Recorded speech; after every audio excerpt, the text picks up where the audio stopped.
Olá, bem-vindo! Na lição anterior, comentou-se que o COCOMO 2 oferece benefícios mesmo se não usado de maneira completa. Esta lição aborda uma dessas aplicações.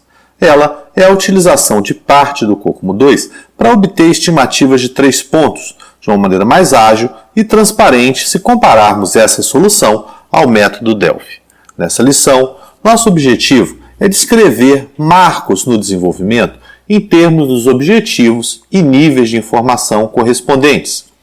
Explicar que a incerteza e a distância entre estimativas otimista e pessimista é maior quanto menor é o nível de informação. Apresentar as faixas de incerteza oferecidas pelo COCOMO 2 e orientar na obtenção de estimativas otimista e pessimista, a partir delas, o cone da incerteza. Aplicar o conhecimento sobre o PERT e a distribuição de probabilidades na obtenção de probabilidades associadas a metas estabelecidas a partir de estimativas ou o inverso. E, por fim, comparar os dados do COCOMO 2 com dados similares da NASA e inspirar você a construir o seu cone da incerteza. Vamos, então, começar considerando uma estimativa mais provável de 800 homens-hora.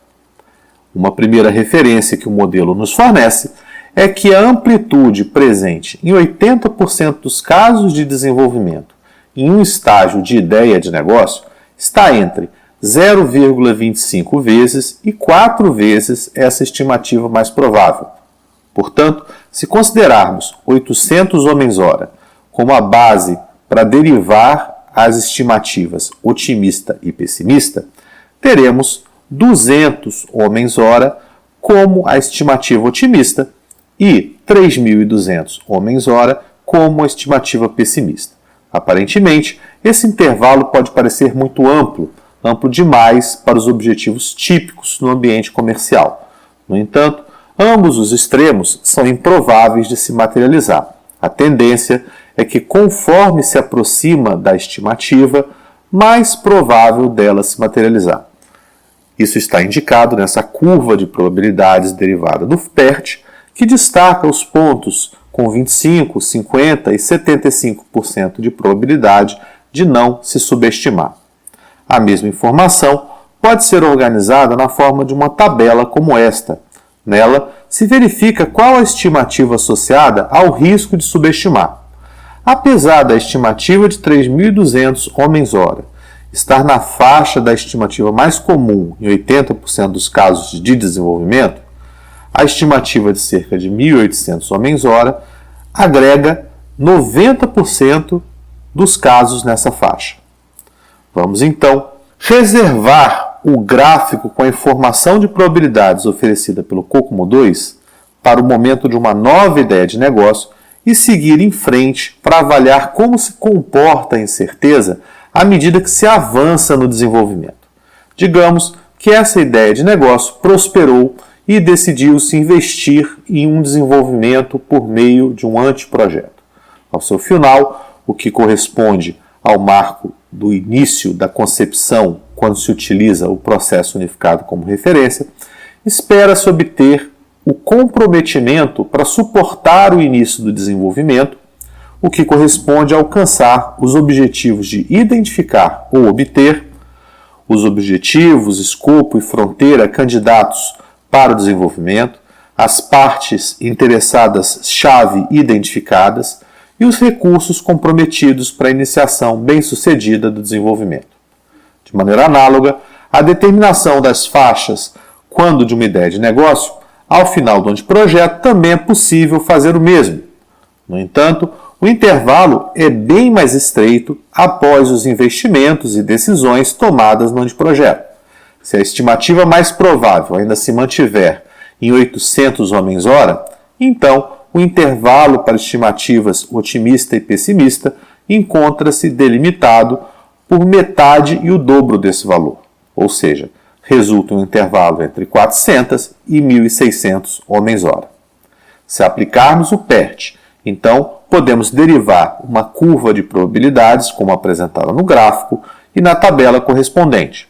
Apesar de 1.600 homens-hora ser a estimativa pessimista, ela é extremamente improvável e uma meta estabelecida em torno de 1.000 homens-hora já apresenta uma probabilidade de 80% de não ser subestimada. Vamos, mais uma vez, reservar essa curva de distribuição associada ao marco que delimita as condições necessárias para a iniciação, ou IRR, e vamos avaliar o cenário ao final da iniciação. Ao final da iniciação, deve-se alcançar o marco denominado LCO, ou Objetivos do Ciclo de Vida. Seu objetivo é clarificar o escopo, os objetivos do projeto e a viabilidade da solução proposta. Para verificar se esse objetivo foi alcançado, deve-se entender o que construir, determinar uma visão geral, incluindo o escopo do sistema e suas fronteiras, identificar as partes interessadas e quais os critérios de sucesso. Identificar funcionalidade-chave e decidir quais são os requisitos mais críticos. Determinar ao menos uma solução possível, avaliar se a visão é tecnicamente viável. Isso pode envolver a identificação de uma arquitetura de alto nível, a realização de protótipos como provas de conceito ou ambos. E, por fim, entender as estimativas de alto nível para custo, prazo e riscos associados. Mais uma vez, como consequência das decisões tomadas no processo e do maior nível de informação alcançado, há um menor nível de incerteza e isso se reflete nas estimativas otimista e pessimista. Neste ponto da evolução do desenvolvimento, as estimativas pessimista e otimista encontram-se entre 2/3 e 1,5 a estimativa mais provável. Ou seja, se a estimativa mais provável é de 800 homens-hora, então a estimativa otimista é de 536 e a pessimista é de 1.200 homens-hora. Se aplicarmos o PERT, chegamos à curva de probabilidades e à respectiva tabela, que podem ser usados da mesma forma ilustrada no estágio de evolução anterior. Vamos, mais uma vez, reservar essa distribuição associada aos riscos típicos do final da iniciação e já se pode notar uma tendência se formando no sentido do estreitamento do intervalo entre as estimativas pessimista e otimista.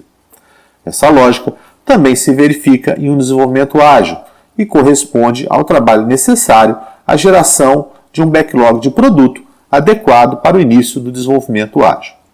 Assumindo que a administração tem optado por seguir adiante após o término da iniciação, a próxima fase do desenvolvimento tem ênfase na definição da arquitetura, no projeto físico, se metodologias interativas incrementais não são utilizadas. No processo unificado, essa fase é denominada elaboração e o marco que delimita o seu término, a arquitetura do ciclo de vida, ou LCA.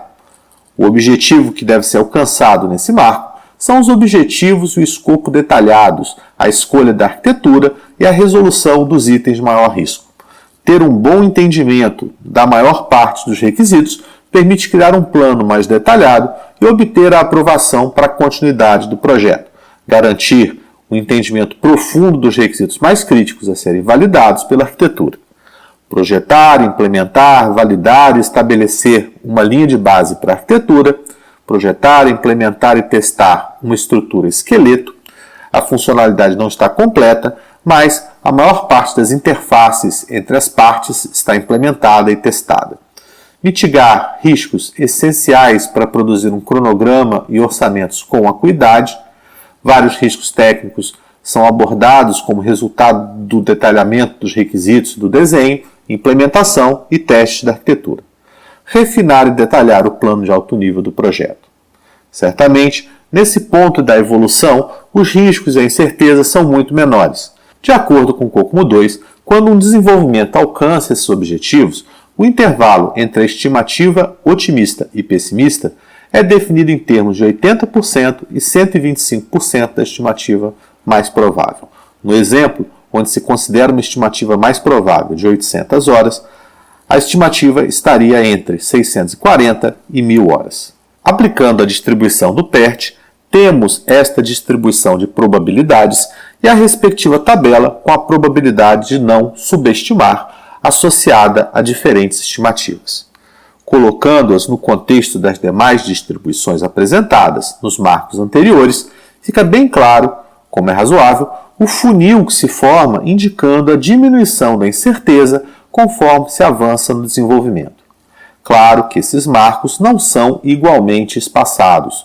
Se adequarmos a figura resultante dos níveis de incerteza em cada marco proporcionalmente ao tempo que se gasta para o desenvolvimento chegar em cada um, e daí deitar a figura resultante, então chegamos no cone da incerteza do COCOMO 2. Uma pergunta legítima é se essas referências são válidas universalmente, se corresponde ao que se pratica em um caso de estimativa em particular. A recomendação é avaliar se há dados históricos de referência em sua organização no que se refere aos erros entre as estimativas mais prováveis originais e o efetivamente alcançado. Se houver, nada melhor que trabalhar com esses dados, considerando que não tenha havido alguma mudança significativa na forma de trabalhar. Caso contrário, a única alternativa, ou complemento à intuição de cada um, são referências externas como essas que estamos apresentando. Além dos marcos apresentados nessa exposição e que são derivados do processo unificado, o COCOMO 2 busca conciliar marcos de metodologias sequenciais. Este diagrama ilustra o posicionamento dos marcos do desenvolvimento sequencial conjuntamente aos marcos do RUP no cone da incerteza. Para fins de referência, apresentamos quais são os nomes que descrevem cada uma dessas siglas utilizadas. O COCOMO 2 não detém a exclusividade sobre o cone da incerteza. Até quando se discute beisebol, ele se aplica. Como um outro exemplo do cone da incerteza, apresentamos o da NASA. Observe que os intervalos indicando a incerteza são até mais amplos que os propostos pelo COCOMO 2. Se pensarmos no negócio da NASA, faz sentido que eles sejam bastante sérios quanto à questão da gestão de riscos. Essa lição apresentou o cone da incerteza como parte da definição do COCOMO 2. Feito isso, percebemos que há aplicabilidade do COCOMO 2 pela simples utilização do cone da incerteza conjuntamente com o PERT para derivar estimativas otimista e pessimista sem a necessidade de uma avaliação de baixo para cima das atividades do projeto. Com as referências no nível de riscos em diferentes marcos do desenvolvimento no cone da incerteza, se viabilizam os benefícios das estimativas de 3 pontos em uma abordagem de cima para baixo, como é necessário em momentos preliminares ao desenvolvimento. Fica mais prática a produção de estimativas associadas a uma probabilidade, se não viável, ou seja, de outra forma seria inviável obter essa informação. Com isso, se promove mais facilmente o deslocamento da decisão sobre o grau de risco aceitável do técnico para aquele com essa responsabilidade no negócio. Obrigado pela sua atenção, aproveite os exercícios e conte conosco no que você precisar. Muito obrigado.